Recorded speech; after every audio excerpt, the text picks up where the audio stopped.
ఉండేది. 2 ఇయర్స్‌కి ఇంత హెయిర్ పెరిగింది నాకు.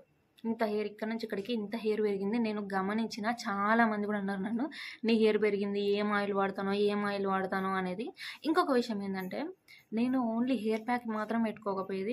హెయిర్ ప్యాక్తో పాటు నేను ఇంటి దగ్గర చేసుకున్న హెయిర్ ఆయిల్ కూడా నేను పెట్టుకునేదాన్ని. 2 కలిపి పెట్టుకుంటేనే నాకు రిజల్ట్ అనేది కనిపించినాయి.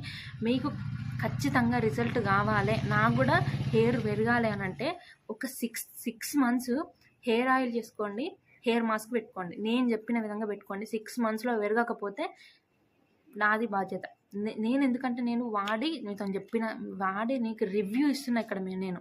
ఎందుకంటే ఈ క్వశ్చన్ అనేది మీకు చాలామందికి ఉండిపోతుంది కాబట్టి ఈ క్వశ్చన్ మీకు సాల్వ్ చేయాలి, నాకు పెరిగినట్టు నేను ఎట్లా వాడినో వాళ్ళకి చెప్పాలి అని చెప్పి నేను ఈ వీడియో చేస్తున్నా. మీలాంటి వాళ్ళకు ఉపయోగపడుతుంది అని చెప్పి వీడియో చేస్తున్నా. మధ్యలో కూడా